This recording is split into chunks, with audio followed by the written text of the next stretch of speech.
Marcos capítulo 11. Jesús entra en Jerusalén. Jesús y sus discípulos llegaron al Monte de los Olivos, cerca de los pueblos de Betfagé y Betania, y de la ciudad de Jerusalén. Allí Jesús dijo a dos de sus discípulos: «Vayan a ese pueblo que se ve desde aquí. Tan pronto como entren, van a encontrar un burro atado, que nunca ha sido montado. Desátenlo y tráiganlo. Si alguien les pregunta por qué lo están desatando, respondan: el Señor lo necesita y pronto lo devolverá». Los discípulos fueron al pueblo. Allí encontraron un burro atado en la calle y lo desataron. Algunas personas que estaban por allí les preguntaron: «¿Qué están haciendo? ¿Por qué desatan al burro?». Los discípulos contestaron lo que Jesús les había dicho, y entonces aquellos los dejaron ir. Luego pusieron sus mantos sobre el burro, lo llevaron a donde estaba Jesús, y Jesús se montó sobre él. Mucha gente empezó a extender sus mantos sobre el camino por donde iba a pasar Jesús. Algunos cortaban ramas de los árboles del campo y también las ponían en el suelo como alfombra, y toda la gente, tanto la que iba delante de Jesús como la que iba detrás, gritaba: «Sálvanos, bendito tú que vienes en el nombre de Dios». Que Dios bendiga el futuro reinado de nuestro antepasado David. Por favor, sálvanos, Dios Altísimo. Cuando Jesús entró en Jerusalén, fue al templo y se puso a ver cómo estaba todo, pero como ya era tarde, se fue con sus discípulos al pueblo de Betania. Jesús y la higuera. Al día siguiente, Jesús y sus discípulos salieron de Betania. En el camino Jesús tuvo hambre. A lo lejos vio una higuera que tenía hojas, pero cuando se acercó, no encontró ningún higo para comer. El árbol solo tenía hojas, porque todavía no era época de higos. Entonces Jesús le dijo al árbol: «Que nadie vuelva a comer de tus higos», y sus discípulos lo oyeron. Jesús y los comerciantes del templo. Cuando llegaron a Jerusalén, Jesús entró en el templo y empezó a sacar de allí a los que estaban vendiendo y comprando. Derribó las mesas de los que cambiaban dinero de otros países por dinero del templo, y también derribó los cajones de los que vendían palomas. Y Jesús no dejaba que nadie anduviera por el templo llevando cosas. Luego se puso a enseñar a la gente y le dijo: «Dios dice en la Biblia: mi casa será llamada casa de oración para todos los pueblos, pero ustedes la han convertido en cueva de ladrones». Cuando los sacerdotes principales y los maestros de la ley escucharon a Jesús, empezaron a buscar la forma de matarlo, y es que le tenían miedo, pues toda la gente estaba asombrada por lo que enseñaba. Al llegar la noche, Jesús y sus discípulos salieron de la ciudad. La lección de la higuera. A la mañana siguiente, Jesús y sus discípulos pasaron junto a la higuera y vieron que se había secado hasta la raíz. Pedro recordó lo que había pasado el día anterior y le dijo a Jesús: «Maestro, mira, el árbol que maldijiste está seco». Jesús les dijo: «Confíen en Dios. Les aseguro que si tienen confianza y no dudan del poder de Dios, todo lo que pidan en sus oraciones sucederá. Si le dijeran a esta montaña: quítate de aquí y échate en el mar, así sucedería. Solo deben creer que ya está hecho lo que han pedido. Cuando oren, perdonen todo lo malo que otra persona les haya hecho. Así Dios, su Padre que está en el cielo, les perdonará a ustedes todos sus pecados». La autoridad de Jesús. Después volvieron a entrar en Jerusalén, y mientras Jesús caminaba por el templo, se le acercaron los sacerdotes principales, los maestros de la ley y los líderes del país, para preguntarle: «¿Quién te dio autoridad para hacer todo esto?». Jesús les dijo: «Yo también voy a preguntar algo. ¿Quién les dio autoridad a Juan el Bautista para bautizar? ¿Dios o alguna otra persona? Si me contestan eso, yo les diré quién me dio autoridad para hacer todo lo que han visto».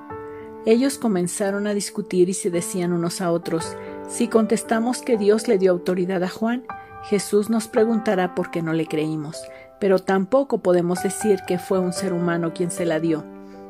No querían decir eso porque tenían miedo de la gente, pues todos creían que Juan era un profeta enviado por Dios. Por eso le respondieron a Jesús: no lo sabemos. Entonces Jesús les dijo: pues yo tampoco les diré quién me da autoridad para hacer todo esto.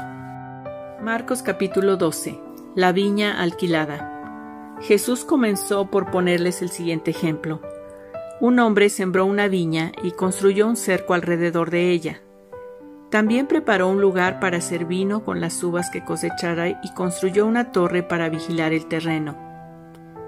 Luego alquiló la viña a unos hombres y se fue de viaje. Cuando llegó el tiempo de la cosecha, el dueño de la viña envió a un sirviente para pedir la parte de la cosecha que le correspondía. Pero los que alquilaron la viña golpearon al sirviente y lo enviaron con las manos vacías. El dueño volvió a enviar a otro sirviente, pero los hombres lo insultaron y lo golpearon en la cabeza. Envió luego a un tercer sirviente y a ese lo mataron. Después envió a muchos otros sirvientes, a unos los golpearon y a otros los mataron. Solo le quedaba su hijo, a quien amaba mucho. Finalmente decidió enviarlo, pues pensó: a mi hijo sí lo respetarán. Pero los hombres que alquilaron la viña se dijeron unos a otros: este muchacho es el que heredará la viña cuando el dueño muera. Vamos a matarlo, así nos quedaremos con todo. Entonces los hombres agarraron al muchacho, lo mataron y arrojaron su cuerpo fuera del terreno. ¿Qué piensan ustedes que hará el dueño de la viña? Yo se lo voy a decir.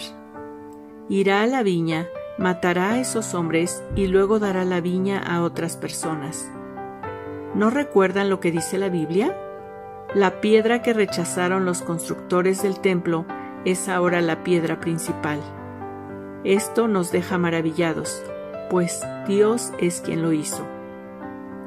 Los sacerdotes principales, los maestros de la ley y los líderes del país se dieron cuenta de que Jesús había hecho esa comparación para hablar de ellos y quisieron arrestarlo, pero no se atrevieron a hacerlo porque tenían miedo de la gente. Entonces lo dejaron y se fueron. Una trampa para Jesús. Después mandaron a algunos de los fariseos y a unos partidarios del rey Herodes para ponerle a Jesús una trampa. Ellos fueron y le dijeron: Maestro, sabemos que siempre dices la verdad. No te importa lo que digan los demás acerca de tus enseñanzas, porque siempre insistes en que debemos obedecer a Dios en todo. Dinos qué opinas. ¿Está bien que le paguemos impuestos al emperador de Roma? Como Jesús sabía que ellos eran unos hipócritas, les respondió: ¿Por qué quieren ponerme una trampa?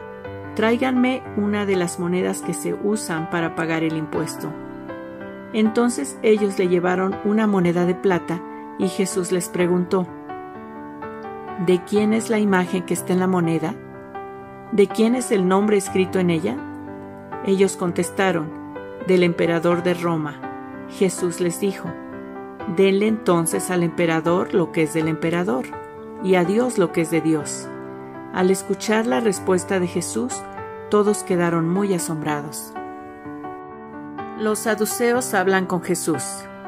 Unos saduceos fueron a ver a Jesús, y como no creían que los muertos pueden volver a vivir, le preguntaron: Maestro, Moisés escribió que, si un hombre muere sin tener hijos con su esposa, el hermano de ese hombre debe casarse con esa mujer y tener hijos con ella.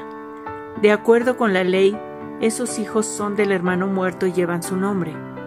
Pues bien, aquí vivían 7 hermanos. El mayor se casó y tiempo después murió sin tener hijos.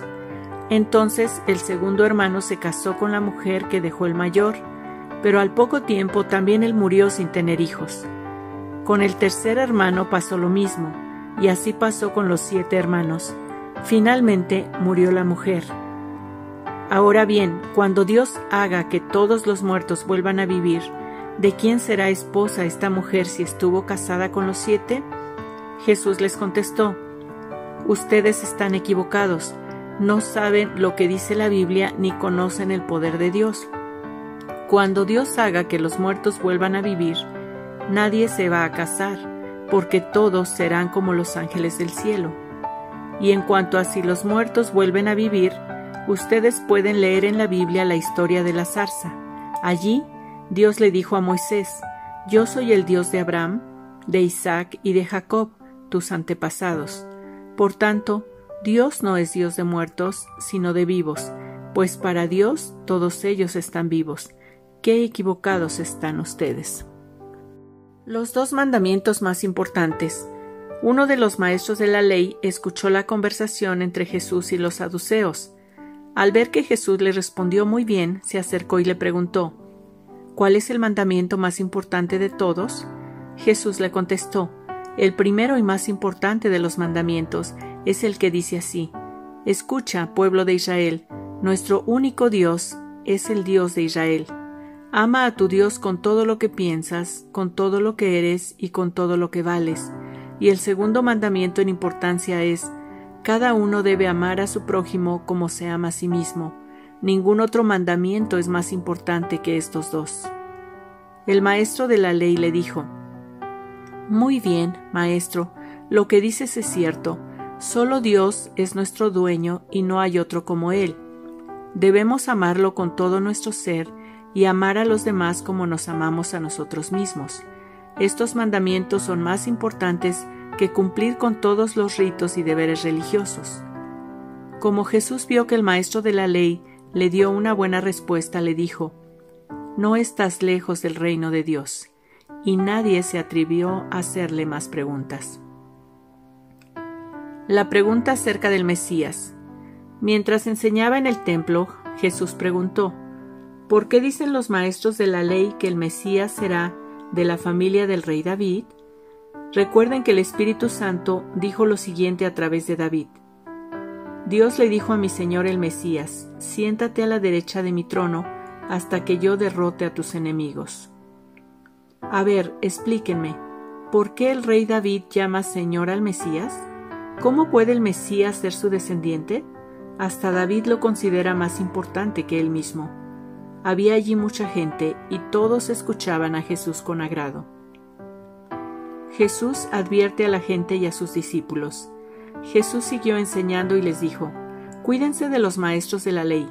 A ellos les gusta vestirse como gente importante y que en el mercado los saluden con mucho respeto.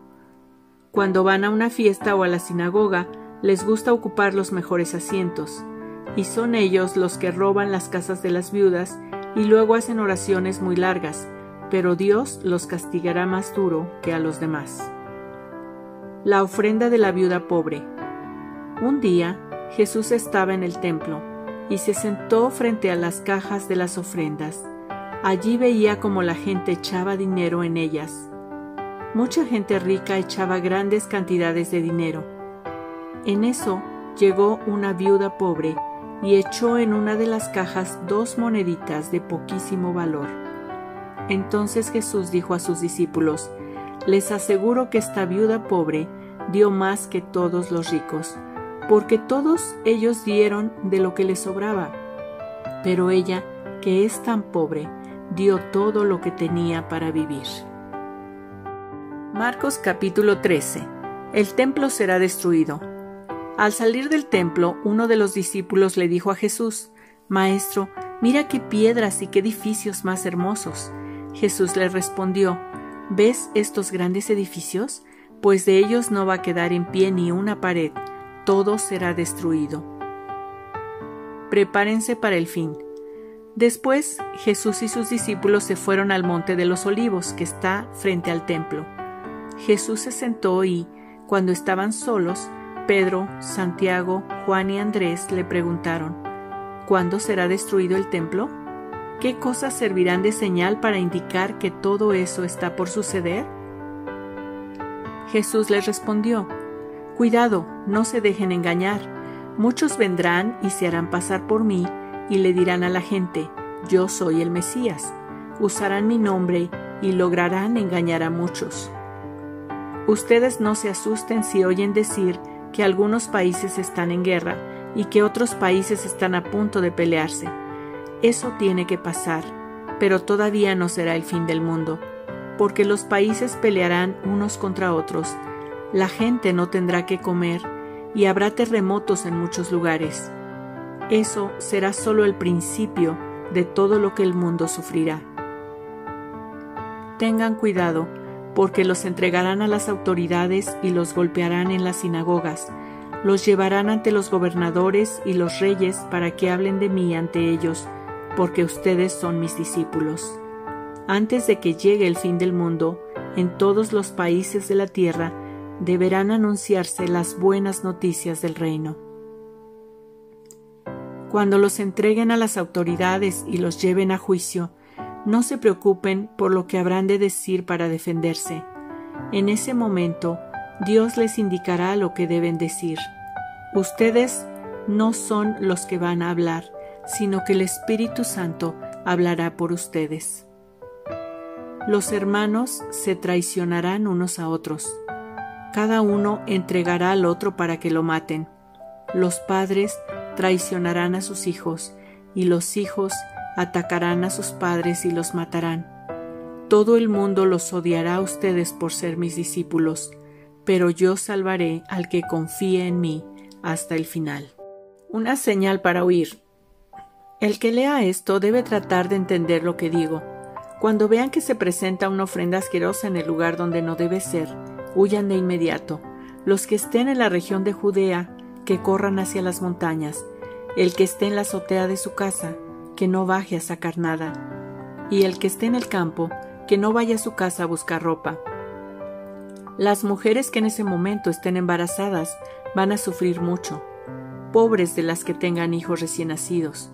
Oren a Dios y pídanle que esto no suceda en el invierno, porque la gente sufrirá muchísimo en esos días.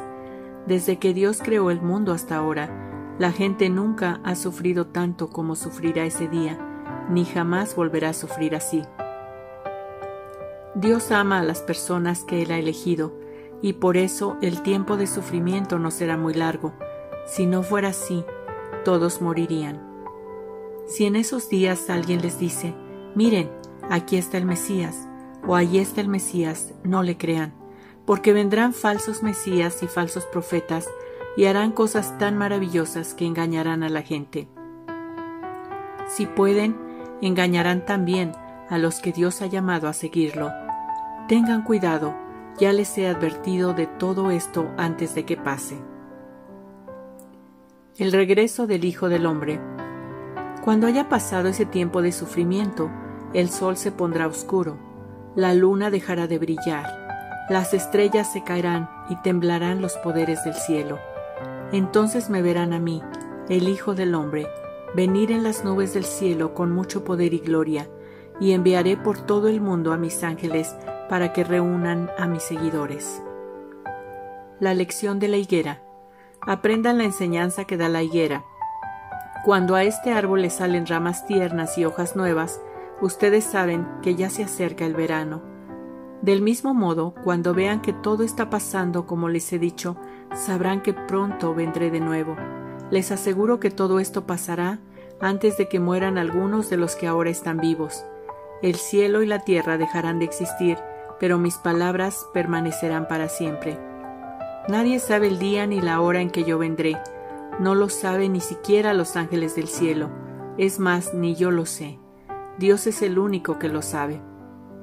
Por eso, tengan cuidado y estén alerta, porque no saben cuándo volveré.